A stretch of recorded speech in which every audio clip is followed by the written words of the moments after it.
এরা ওই ক্ষমতা আর টাকা পয়সা কামানোর চেষ্টা করতেছে। এইটা ওই যে উমামা ফাতেমারে খুব খুব খুব ভাবাইছে। হ্যাঁ, এই জন্য সে নানান দুঃখ নানান খুব ছাইড়া একেবারে পদত্যাগ। হ্যাঁ হ্যাঁ, না আমি তোমার ব্যাপারটা জানাইতেছি এই কারণে, আমি তো ওই যে উমামা ফাতেমা, নুসরাত, তারপরে ডাক্তার তাসনিম, যারা এদের খবরটা তোমরা জানাইতাম। এখন একজন বাদ গেল আর কি। হ্যাঁ হ্যাঁ হ্যাঁ, না চরম খুব চাচা উমামার, মানে ভিতরের কথা একদম ফাঁস করে দিছি।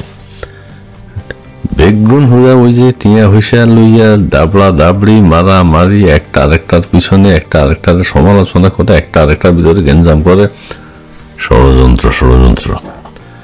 মানে উমামার কথা মামা বলতে চাই নাই আর কি, মানে আমরা যেটা বুঝি পুরা এনসিপি আর ওই যে বৈষম্য বিরোধী এরা যে কারণে হোক এরা তো ক্ষমতায় এসে গেছে, তো ভিতরে ভিতরে চরম বেকায়দা অবস্থা চাচা।